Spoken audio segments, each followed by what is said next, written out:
Right. Looks all right. We are live. Good morning, good afternoon, good evening, depending on when and where you're watching this Facebook Live. This is the voice and the face of Dr. Tolu Binton, co-founder, CEO of Living Spring Family Medical Center here in the awesome city of Mansfield, Texas, where we help our patients live long and well because we believe the quality of life is just as important as the quantity of life. And I am excited today to be doing another live with the one and the only Dr. Lilie Rosenthal. Hold your applause, because I kind of want to, I want to introduce my guest. She's a special guest.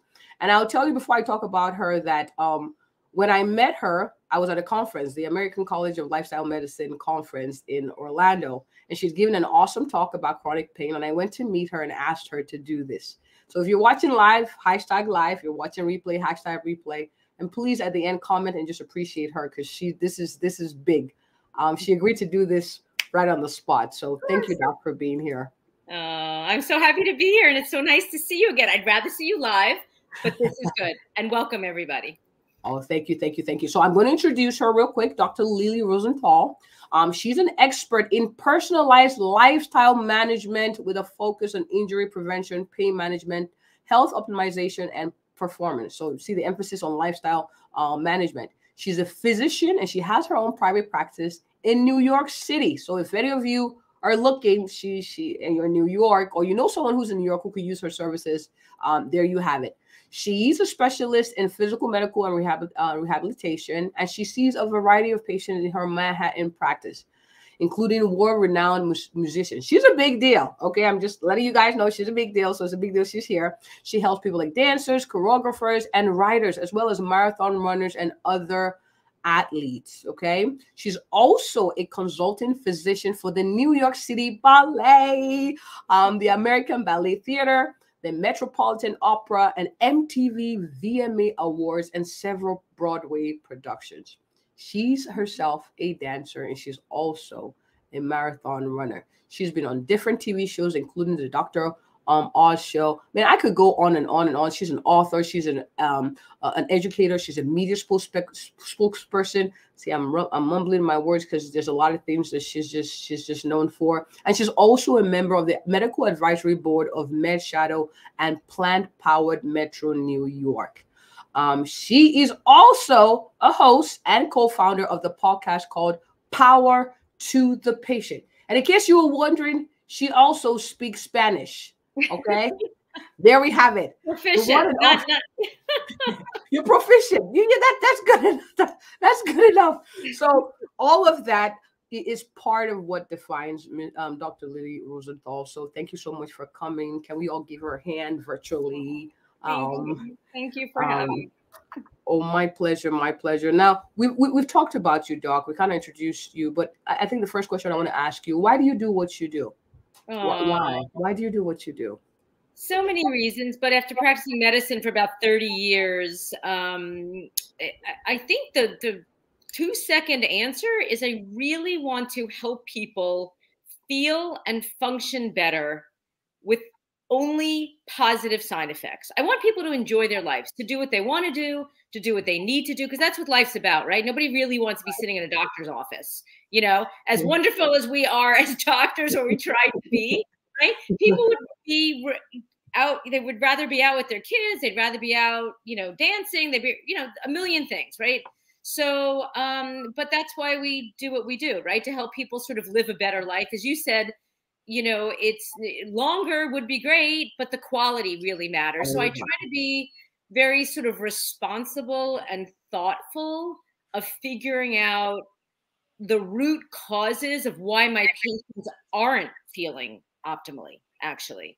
So that's a little bit about my approach. Awesome. Awesome. I like your why. And for those who are wondering, like, what the heck are they talking about? Our topic today is, Doc, I have pain. And is there any way to ease it naturally? Because I don't like taking medication. So that's what we're talking about. So let's go right to it, Doc. So how do you generally advise your patients on coping with chronic pain? So it's not just 1 or 2 days. It's been for a while now. How do you generally approach that, Doc? Yeah, good question. I think I have sort of a unique but very simple and commonsensical approach. Unfortunately, first of all, let's sort of rewind. pain, if you think about it, is not actually a diagnosis, a complete diagnosis. It's really a symptom, right? Right. I have pain, I have pain, I have pain. Our job as doctors, right, is to figure out what are the root cause and causes of pain. And it could be from some things that you don't even think about. You know, some people say, hey, I bent down, I picked up a pencil and my back went out. Well, Right. it's not the pencil, right? It's probably the sort of living things that people are doing in their lives that kind of led up to that moment, which involves things that we may not be thinking about top of mind, like what we're eating, what our stress is like, how we're moving, how we're not moving, right? So these are things that really can factor into it. So as a pain management, I don't really think of myself as pain management. I think of myself more as like a pain investigator, right? And a pain sort of a pain eliminator, right? Because what I do is I do a really deep dive in talking to my patients and figuring out what are the root cause and causes. And some of it is like food, like things that people are not connecting these dots. And unfortunately, and especially in our country, we just keep medicating pain with medications that have severe, definitely side effects and sometimes severe side effects. And not to mention we have an opioid crisis out there, right? So not to disrespect pain, and I get it. People that are listening that are in pain, you want relief, you want it now. I get it. But reaching for that pill, which has side effects, is not really the most complete answer to solving what I call the pain puzzle.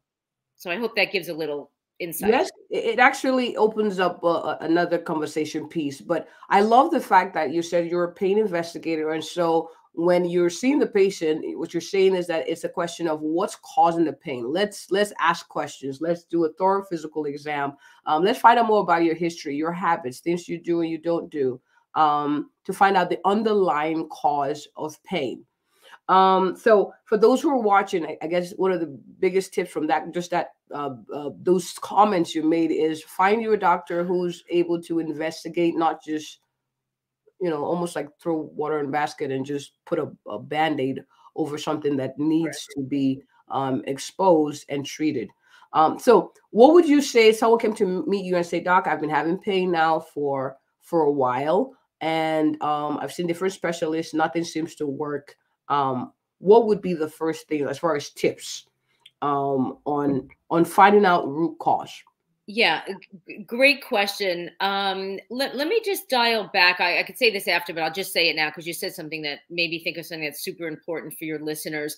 It's always a good question because a lot of doctors, unfortunately, you know how it is. You've sat in waiting rooms, right? There's a lot of people waiting. Doctors, I mean, the average doctor visit in this country is about 6 minutes. So there's not a lot of time, unfortunately, to be, doctor be asking all these questions. I schedule an hour with each patient because I really want to, this is what I do.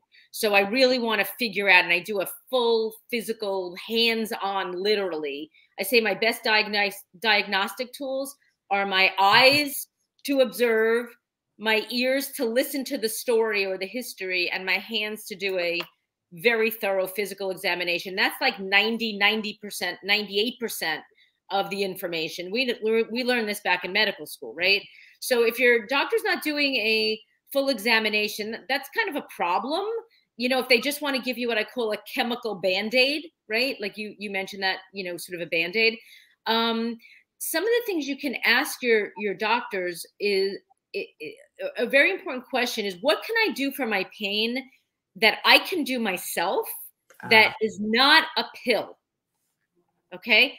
You might get a response like a deer in the headlights because our healthcare system is very focused on symptom management. But I really want to blow the minds of the listeners by thinking a little differently. And if you're listening and you're in pain and it hasn't been solved, these are often a lot of the reasons why. Like, we don't know everything in medicine, but in order to really treat pain comprehensively, responsibly, ethically, we need to be asking deep questions, things about lifestyle, things about food, things about sleep, things about stress, things about movement.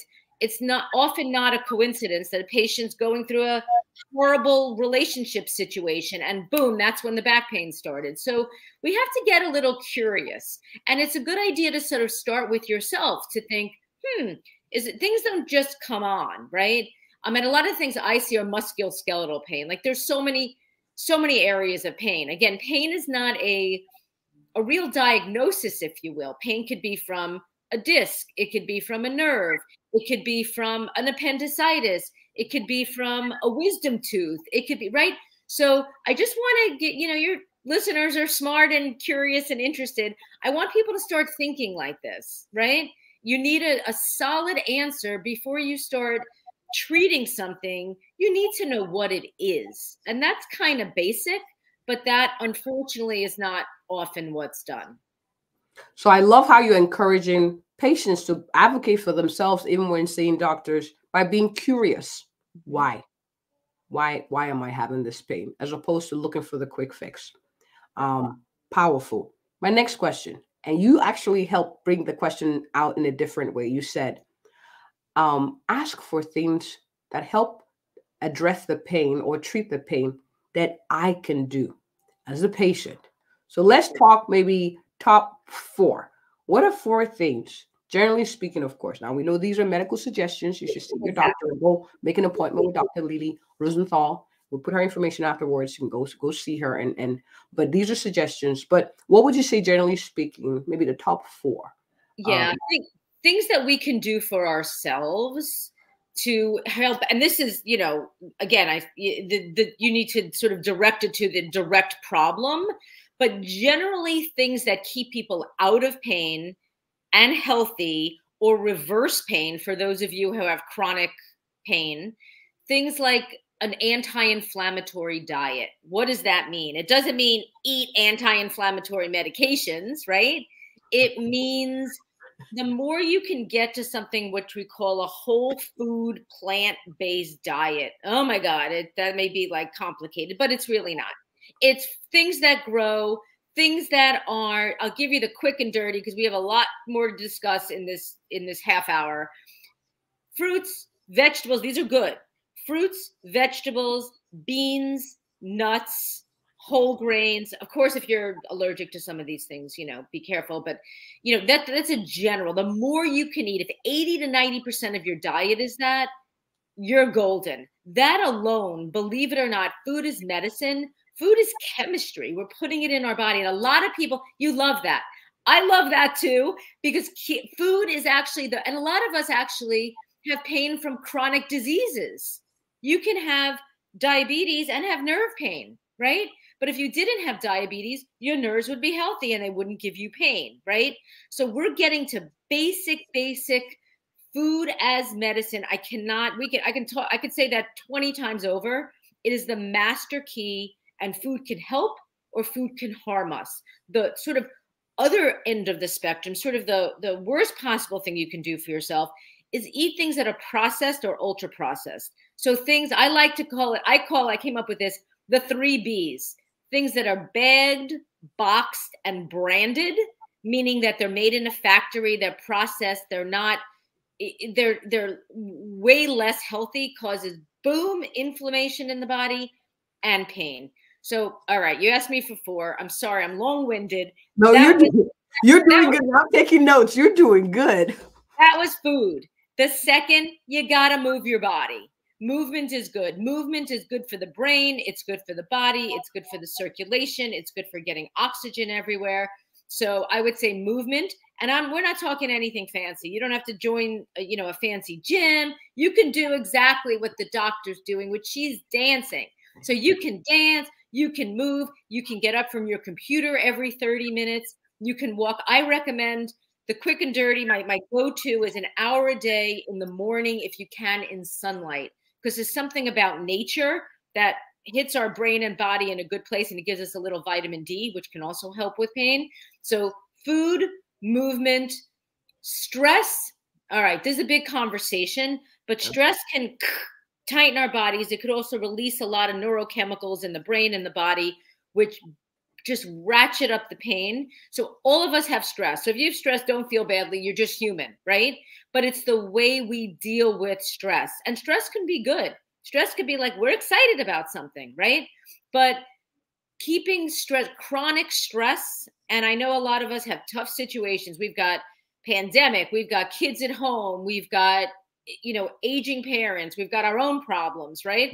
So stress, but the way we interact with stress, and we can't go into all the details now, is something that can actually literally dial down that pain meter. So simple things that are free, cheap. I say cheap, but they're free. You can breathe, you can take deep breaths, you can do some meditation, you can exercise, which was point number 2, right? That can actually help reduce stress as well. I'd say the 4th thing, oh, there's so many, but I think I would say sleep. Getting good sleep, because if we're not sleeping, we just feel so miserable in every area of our lives. And we're not rebooting, we're not restoring, and we're certainly not helping our pain. So a couple of like strategies for success in sleep would be turn that phone off after this show, by the way, but not, you know, listen to the show and then you can shut your computer and your phone. Tune into Dr. Ola Benton like every time she's on. But when that's done, listen to music, read a book, take a bath, power down. We're all 24/7, and that also actually ratchets up the pain. So those are some strategies that have no side effects, and I would even say positive side effects that we can like do right now, right? So those are practical tips. And honestly, you know, I'm not so fancy. I just follow the science, and the science is not confused about this. We can do so much better than pills and procedures, but unfortunately, we have our healthcare system, and we're human, so we want instant gratification, right? Give me the quick fix. But I have to tell you, the dirty little secret is really you have to be involved in your own care, because your doctor, even if they're giving you fantastic advice, they're not going to come home with you and do the things every day that really, it's like, I say it's like you told me you just had a wealth show on about sort of making money off of money, which sounds fascinating because there's, you know, financial health as well, right?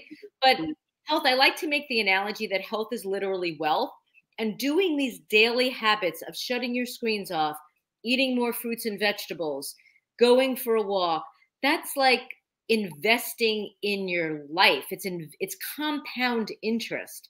These daily habits that you get into is literally priceless, because those of you living with pain or know people that are living with pain, it is miserable. I just got a shingles vaccine. I was flat out earlier this week. People live in that state all the time. I just had a reaction to it. It was miserable. I was out for 24 hours, but people living in pain, it makes me, I like to think I'm compassionate and empathic to begin with.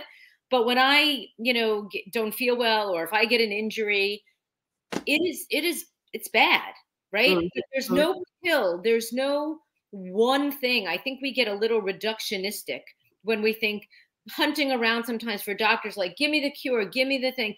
Please don't dismiss these very practical things that you can do yourself. So I hope that I'm helping, you know, some people just by those things, because a lot of people think, oh, that's not really medical. That's not really sexy. That's just eating food. No. That's the magic.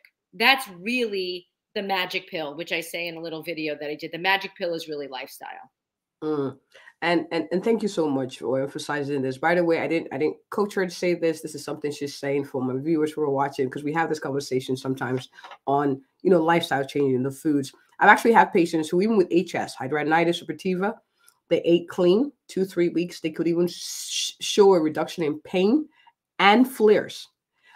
So I want you who's watching, who's thinking, oh man, they don't understand what I'm going through. I want to encourage you to try these things. These are things that you can control. These are things that make for better quality of life, independent of medications that can make you feel sicker. And I wanted to stress something. You talked about stress management, about breathing, about meditation. Sometimes these things seem very woo-woo and yeah, sure, let's just do that. But the truth is this, and this is, and I want to give you feedback on this too. I tell patients, you're going to have to go through it anyway. what do you have to lose? Like whatever the stressor is, whatever it's like, you're going through it, right? It's that season. And so what do you have to lose practicing these things? Give it 2-3 weeks. You see the difference. And it costs you nothing, essentially. And that's the thing that's frustrating about simple things. They're simple to do and simple not to do. So I'm hoping that this is encouraging someone to do those simple things that seem a little too simplistic. Okay. All right, doc, my next question. So I have a patient who's watching who's like, yeah, doc, I got you. I'm going to start to eat cleaner. I'm going to eat more beans, less bagged, less boxed, less branded foods. But I have arthritis in my knee, maybe my lower back. What are things, maybe my fridge or in my cupboard or something that I could use to ease the pain that's not medication? Yeah. Sorry that I interrupted. Things that you can use, spices. There are some spices that are actually, turmeric has been proven. Turmeric actually, which can get a boost with black pepper if you combine those together. And some people, it's a very strong flavor, but it has potent anti-inflammatory effects. So with really no side effects. So some people, cook with their food with turmeric, it's different cultures every day, and they get that food. Some people don't like that. It can come in a pill form as well, which is not really a pill, but it's just in a capsule. So it's easier to take in. The other thing is ginger, is a potent anti-inflammatory. I buy ginger root on the streets of New York City. We are so lucky. We have all these, I call them the fruit guys. They're like in my neighborhood, they're out with like fresh ginger and blueberries. And I get all my stuff. Today, I came home with a bag of blueberries, that's all I bought was blueberries and ginger. And you know what? People are sort of parsed, oh, do I need organic? You know what? Don't sort of split hairs there. The more fruits, vegetables, and fruit and vegetables themselves are anti-inflammatory. But if you want something that has a lot of sort of concentrated anti-inflammatory effect, I would say ginger and turmeric. Those are the two go-tos. I gotta say, I miss New York because of that. Oh.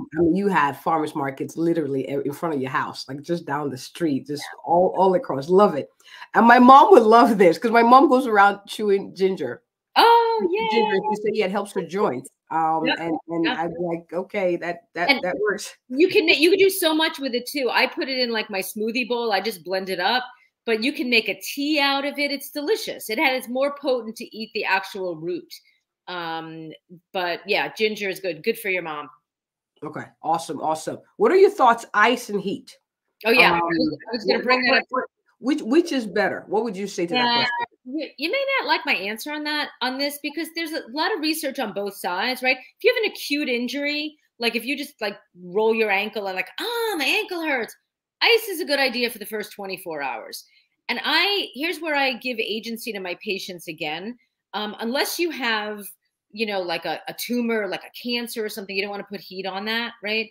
But ice and heat, you can actually alternate. You can put ice on for 5 minutes and then heat and then ice again, because that actually can act like a pumping mechanism, because ice actually is an anti-inflammatory. It can quiet things down and it sort of restricts blood flow temporarily.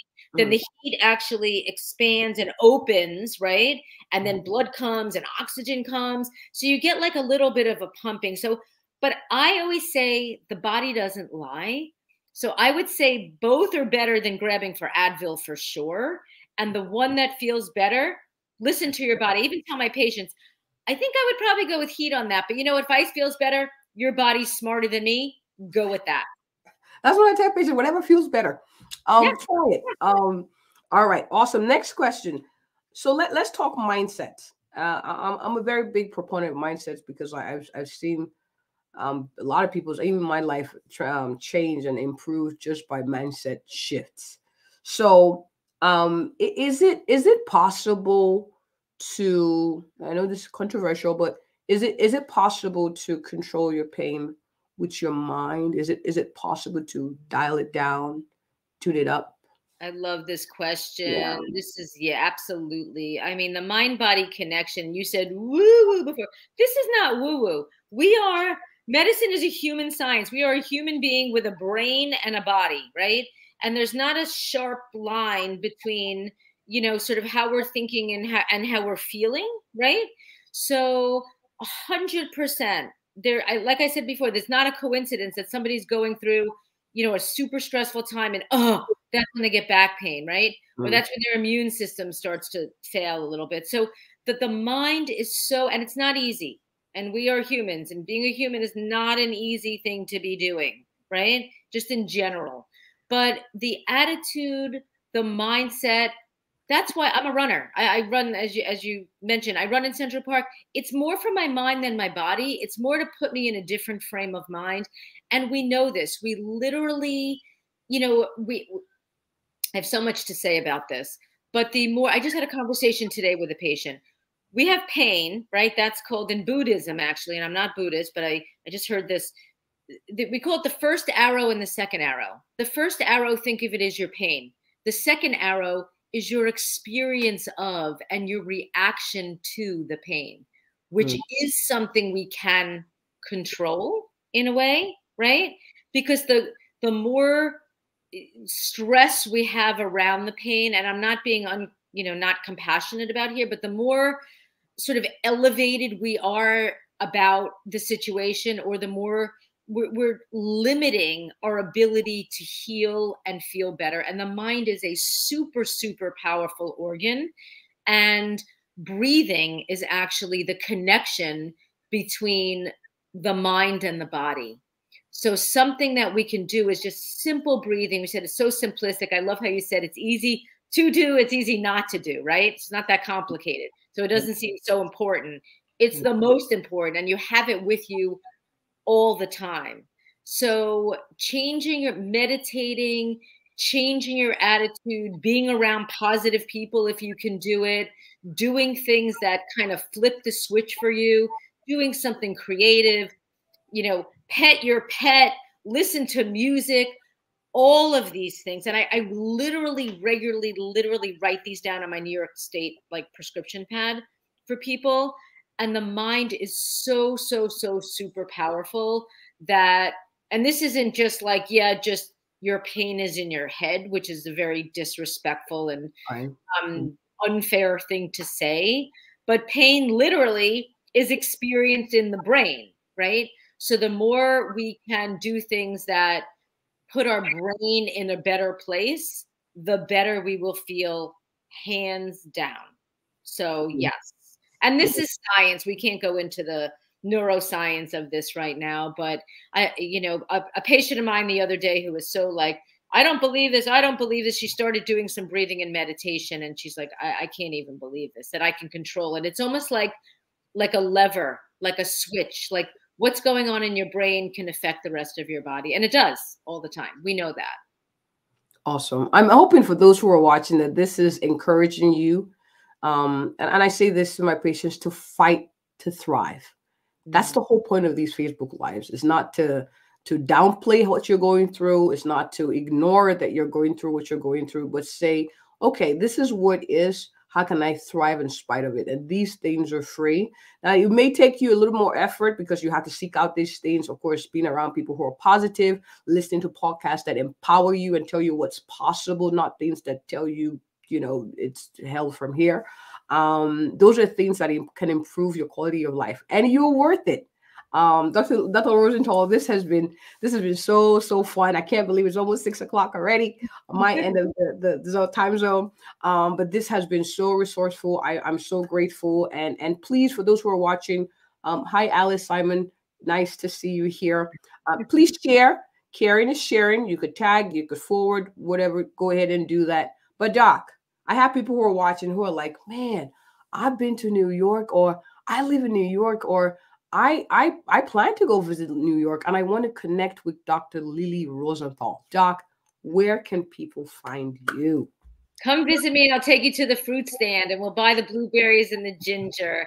But for now, I have a website. It's Dr. Lilie, DRLILLIE, Rosenthal, ROSENTHAL .com. Same name at Gmail if you wanted to send me a note or you had some questions. I'd be happy to see you in New York. I have a podcast that was mentioned called Power to the Patient on Apple, Spotify, all the platforms. Just send me a note. I have a lot of information on my site too, of interviews, of articles that I'd authored on pain.